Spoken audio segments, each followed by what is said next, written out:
third book of the novel, Charles Dickens' novel, A Tale of Two Cities, and the third book has been titled as The Track of a Storm. Previously, I have recorded some videos on the writer Charles Dickens, and after that, introduction to this novel. And third video is also available in the first section of this novel or first book of this novel. But right now, we have the third book in consideration. The second book is given in detail how does Charles Darnay travel from England to France and how Charles Darnay is coming into the trap of the French armies, the people who are ruling right now on the state of France, and most of them have been termed as the citizens. So they say citizen defarred, citizen mannered, and this title is only for the people who are from France and they are considered to be true lovers of the French Revolution. Alongside that, some people have been titled as immigrants and they are condemned people, and mostly they may be arrested and put to the jail as well. That is why, as soon as Charles Darnay reaches, after facing number of pickets, number of people, number of hardships, he comes to France, Paris, and ultimately he is arrested and put to the jail. So that is the type of situation which has been presented in part two or book two of this novel. We are going to start right now from book third, where Charles Darnay is taken to the jail. Dr. Manet is in critical, disturbed condition because he is facing the mental agony once again, and he may be returning back towards his original situation of mending shoes. And Lucy is again one of the figures which is under limelight because her husband Charles Darnay has been arrested. He's in the jail. She cannot see him, nor can her daughter see Charles Darnay, and so therefore it's a big trouble for her. And how does she try to see Charles Darnay? What are the ways adopted by her? And even then, what is the kind of ultimate conclusion that comes? All these things we shall be finding in the book third, which is titled as The Track of a Storm in this novel. But this is a very long, part of the book, so that is why it has been divided into several parts. I mean, first I shall be talking about the first five chapters that are significant in revealing the situation and ultimately what happens or what events take the turn that will be talked about in the next coming parts of this book or next coming chapters of this book. So let's proceed and see what happens first of all in the first chapter, which has been named as the secret. This is the portion of the text that I would like to discuss with you people.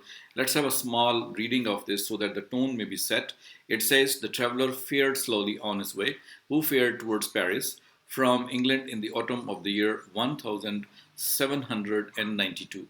More than enough of bad roads, bad equipage, and bad horses he would have encountered to delay him, though the fallen and unfortunate King of France had been upon his throne in all his glory.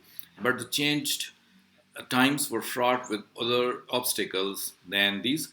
Every town, gate, and village taxing house had its band of citizen patriots with their national muskets in a most explosive state of readiness, who stopped all comers and goers, cross-questioned them, inspected their papers, looked for their names in the list of their own, turned them back or sent them on, or stopped them and laid them in the hole as their capricious judgment or fancy deemed best for the drawing republic, one and indivisible of liberty, equality, fraternity, or death."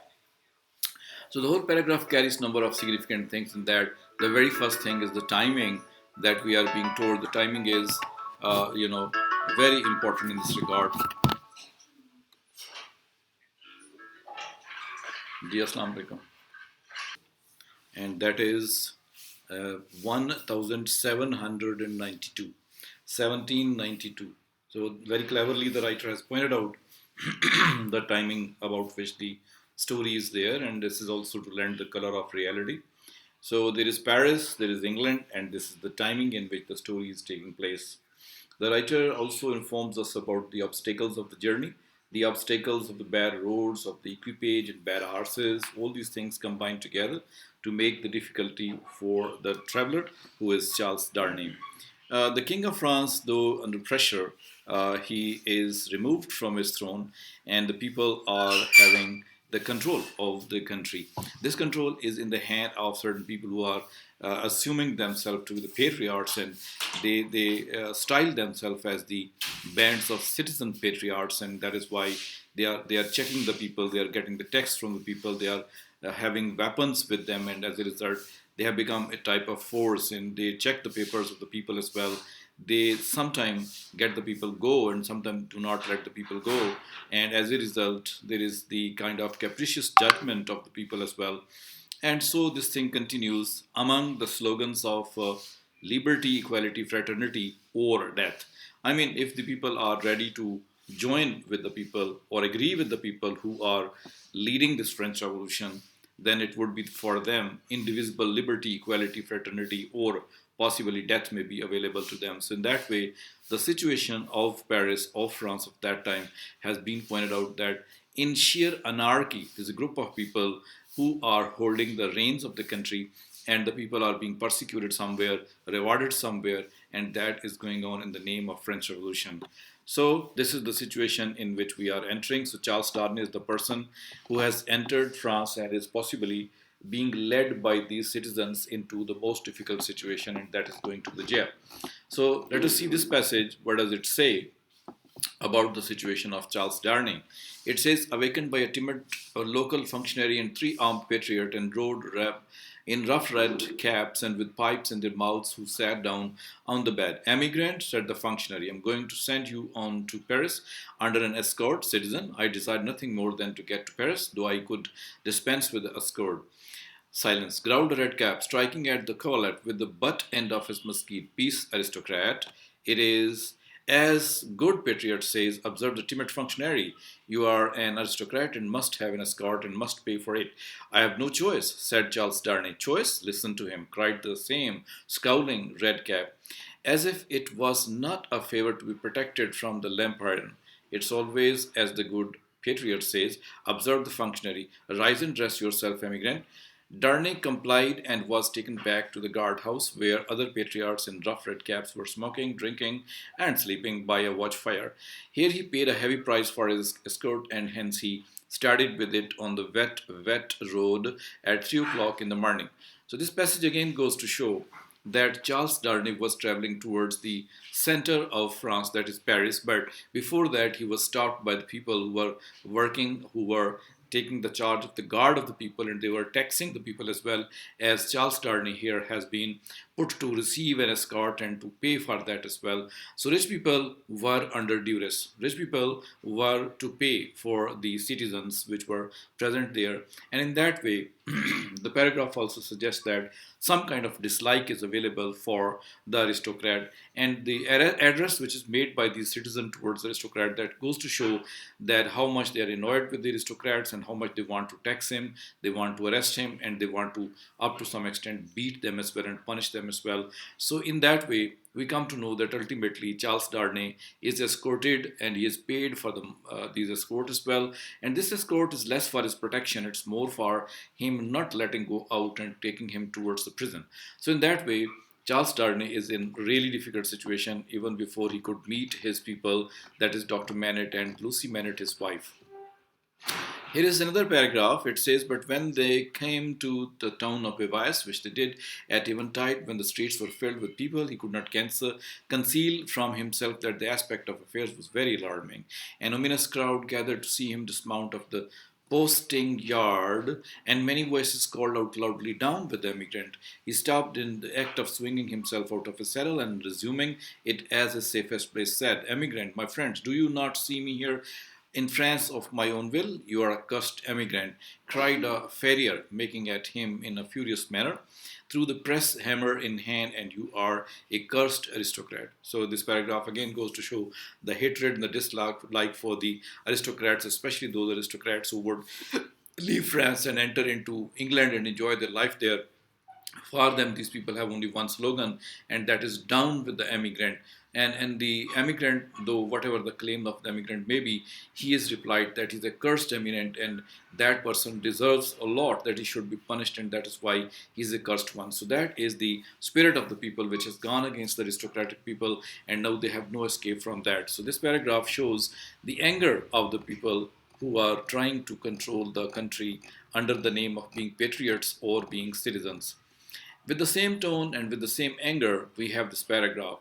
They rested on some straw in a loft until the middle of the night and then rode forward again when all the town was asleep. Among the many wild changes observable in the familiar things which made this wild ride unreal, not the least was the seeming rarity of sleep. After long and lonely sprung over dreary roads, they would come to a cluster of poor cottages, not steeped in darkness, but all glittering with lights, and would find the people in a ghostly manner in the dead of the night, circling hand around a shriveled tree of liberty, or all drawn up together, singing a liberty song happily.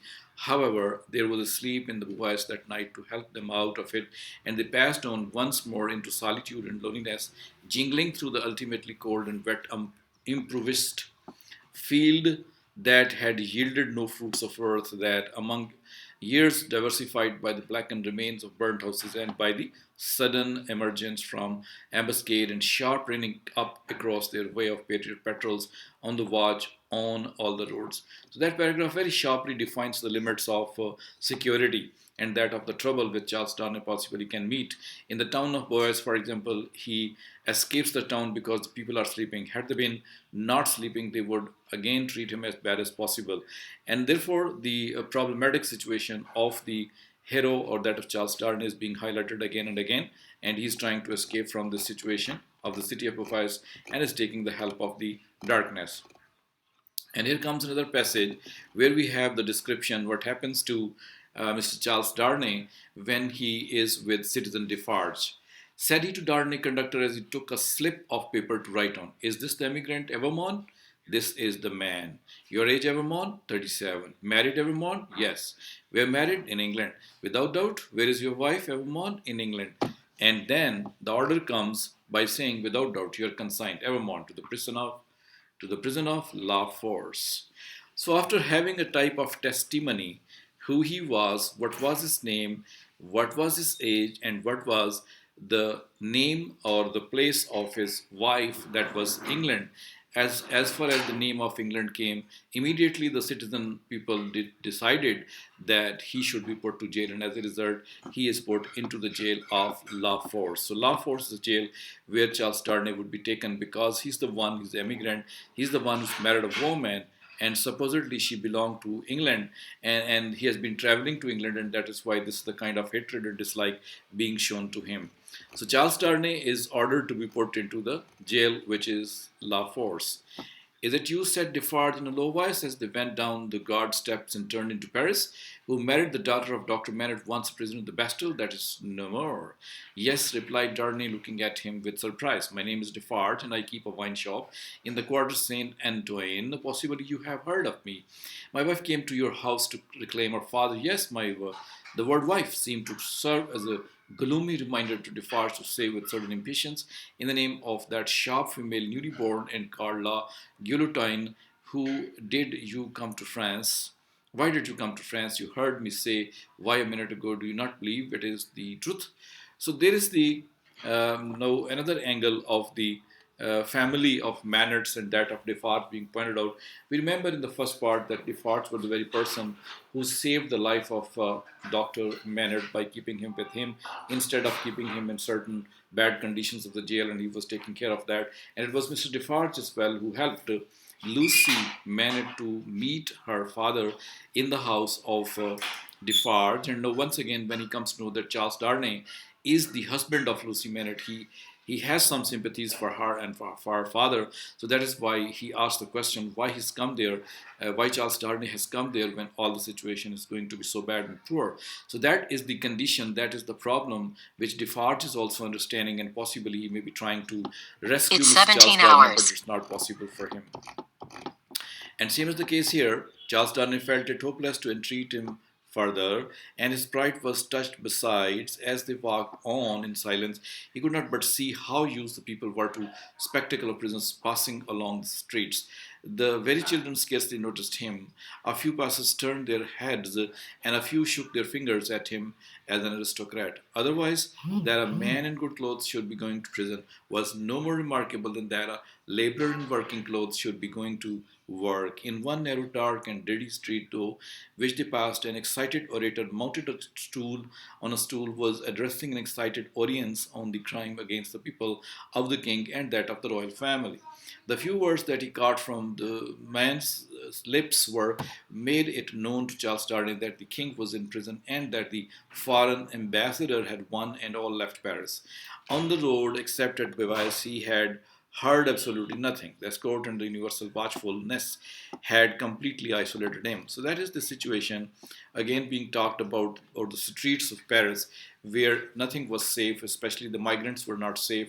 So the people were talking sometime against the king, sometime in favor of the king, and sometime in favor of the people who are holding the reins of the country. So in that way, the precarious condition of Paris of that time, and especially the hatred and dislike for the aristocratic people, has been pointed out. As Charles Darwin is also an aristocrat, so that's why he's facing this trouble here inside in Paris. And continuing with the idea that the aristocrats are hated and disliked people, and some citizens are there who are holding the reins of the country, we will try to understand further the whole situation. When Charles Darwin is put into the jail at that time, he puts a question that he wanted to buy a pen, ink, and paper so that he can write a letter about his condition. He can write about his memories, and he's replied, "Such are not my orders. You will be visiting and can ask them. At present, you may buy your food and nothing more." So when one is in the jail, it's not possible to express your opinion, and so the reply comes like that. There were in the cell a chair, table, and straw mattress. As the jailer made a general inspection of those objects and of the four walls before going out, a wandering fancy wandered through the mind of the prisoner leaning against the wall opposite to him that this jailer was so unwholesomely bloated both in face and person as to like a man who had been drowned and filled with water.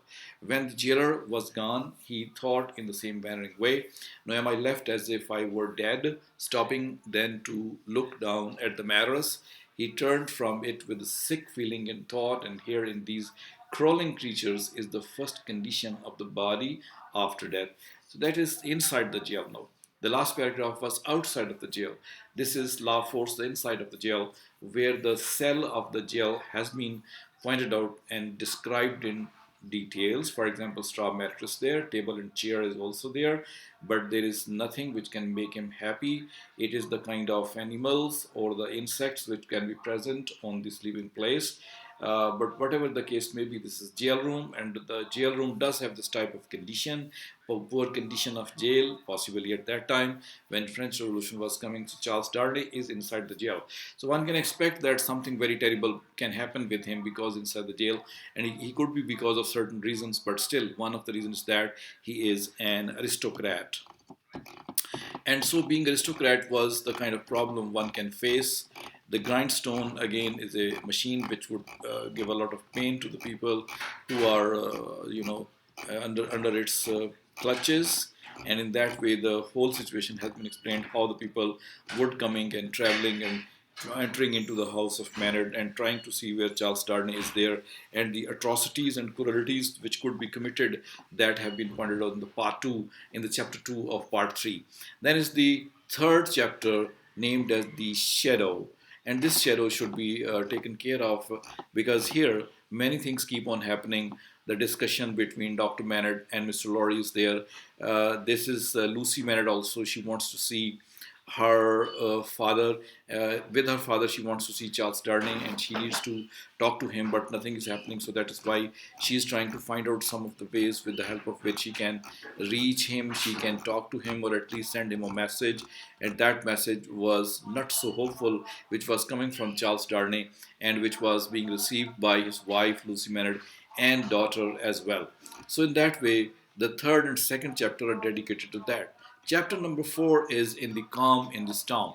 Like it says, Dr. Manny did not return until the morning of the fourth day of his absence. So much of what had happened in that dreadful time as could be kept from knowledge of Lucy was so well concealed from her that not until long afterwards, when France and she were apart, did she know that 1,100 defenseless prisoners of both sexes and all ages had been killed by the populace, that 4 days and nights had been darkened by this deed of horror, and that the air around her had been tainted by the slain. She only knew that there had been an attack upon the prisoner, that, and the prisons, that all political prisoners had been in danger, and that some had been dragged out by the crowd and murdered as well. So that is the anarchy or anarchical situation in which Charles Darnley was present in the jail. Dr. Manet was trying to get him released, and so he was working outside of his home. Even in that poor age, he was trying to secure some safety for his son-in-law. And the situation that comes before us is about the dead bodies, bloodshed, which had taken place, and this can be related to the very first few chapters where somebody had written with the red wine on the wall the word blood, and the same blood is being seen by the people here and there. So that is something which is not so unusual, because when the revolutions come at that time, we do have the problems of bloodshed, the problems of being murdered, the problems of being, tainted with or slain with. That's the kind of thing happening inside France in the French Revolution. So it should be taken as the terrible reflection, terrible situation of the presence of any type of, going on situation in France. And the same situation can be seen here. For example, the sights had been seen there with brief snatches of food and sleep by intervals. She shall remain untold. The mad joy over the prisoners who were saved had astounded him scarcely less than the mad ferocity against those who were cut to pieces. One prisoner there was, he said, who had been discharged into the street free, but at home a mistaken savage had thrust a spike as he passed by. Being besought to go to home and dress the wound, the doctor had passed out at the same gate and had found him in the arms of a company of Spartans who were seated on the bodies of their victims with an inconsistency as monstrous as anything. In this awful nightmare, they had helped the healer and tended the wounded man with the gentlest solicitude, had made a litter for him and escorted him carefully from the spot, and then caught up there weapons and plunged into a new butchery so dreadful that doctor had covered his eyes with his hands and swooned away in the middle of it. As Mr. Lorry received these confidences, and as he watched the face of his friend, now 62 years of age, misgiving arose within him that such dreadful experiences would revive the old danger again. So here also, once again, two more characters have been included. One is that of Mr. Lowry and that of Dr. Manet, who are being affected by the brutality of the wounds and the killings and the smashing of the people. One of the story has been told that one person was relieved from the jail and happiness was there for him, but as soon as he came in the street, he was attacked by someone and he was then killed. So it means that some people could survive, but ultimately they couldn't survive. Some people were cut to pieces. That is also one of the monstrous kind of a result of this situation, this revolution that had taken place inside Paris, inside France. So this is the worst brutality which was going on in the name of French Revolution. And because of these tensions, Mr. Lorry had the type of misgiving that Dr. Manet may be losing his control of mind very soon because of these situations, although he was presently showing to be himself okay in the whole situation. So, keeping on with this paragraph by saying that greater things than the doctor had at that time to contend with would have yielded before his persevering purpose, while he kept himself in a place as physician, whose business was with all the degrees of mankind, born and free, rich and poor, had and bad and good, and used his personal influence to so as that he was soon the inspecting physician of three prisons, and among them of La Force. He could now assure Lucy that her husband was no longer confined alone, but was mixed with the general body of prisoners he saw. Her husband's weekly and broad, sweet messages to her, straight from his lips. Sometimes her husband himself sent a letter to her, though never by the doctor's hand, but she was not permitted to write to him. For among the many wild suspicions of Plor in prison, the wildest of all pointed at immigrants who were known to have made friends or permanent connections abroad. Here, a little bit of happiness is for Lucy Maynard, because Dr. Maynard, with his efforts, was appointed the doctor of the prison, and he could see, therefore, the man whose name is Charles Darnley could go there, see him, and write some letters for his daughter and make her happy as well. This was a situation in which the problem of Dr. Maynard, that of Lucy, and that of Charles Darnley was going on. So once in a week he was able to write, he was able to meet, and this thing was possibly giving some satisfaction to Lucy Manet. So, how these two people are separated from each other, how the younger daughter is deprived of the love of father, that has been again and again made realized to the reader of this novel. So, the ending portion of chapter 4 is here. Among these terrors in the brood belonging to them, the doctor walked with steady head, confident in his power, cautiously persistent in his end, never doubting that he would save Lucy's husband at last. Yet the current of the time swept by so strong and deep and carried the time away so fiercely that Charles had lain in prison 1 year and the 3 months when the doctor was thus steady and confident. So much more wicked and distracted had the revolution grown in that December month that the rivers of the south were encumbered with the bodies of the month. Bodies violent drowned by night, and prisons were shot in lines and squares under southern wintry sun. Still, the doctor walked among the terrors with a steady head. No man better known than he in Paris at the day. No man in stranger situation, silent, humane, indispensable, in hospital and prison, using his art equally among assassin and victims. He was a man apart in the exercise of skill. The appearance and the story of bestial captive removed him from all other men. He was not suspected or brought in question any more than if he had indeed been recalled to life some 18 years before or were a spirit moving among the mortals. So that is the ending portion of the chapter where we are getting the history and the style of the effort of Dr. Manet in saving his daughter and his granddaughter and his son-in-law. All these efforts are going to prove futile unless he succeeds. So he's making 100% efforts in saving that man, the son-in-law, the husband of her daughter. Chapter 5 has been termed as the Woodsire because Lucy Maynard again and again goes to the place where she stands high and is capable of looking into the cell of Charles Darnay and get a glimpse of him, though he may be able to see or not, but she was able to feel that he was seeing her. And it was the shop of a woodsire where she would stand and talk to the woodsire, where she would talk about the articles of woodsire in order to get a glimpse there and to take time there in order to stand there. How difficult and problematic was for the woman, very young woman, who would stand at a difficult situation. Even the woodsire would be the person to kill her or to feel something wrong about him or her. And the problem could be more even. So that is why she was in great trouble, but she wanted to see her husband, or she wanted that husband should see her. So therefore, she would go there again and again and would try to make herself felt by her husband she was trying to do. So that's a good example of the love of this woman for her husband that has been shown here in this passage. The chapter 5 continues with the similar type of descriptions. The window from where the scene is there, and all these things keep on happening for so many weeks. But nothing was coming out. The woodsire was also leaving the place and he was going away, so that is why there would be no situation like that.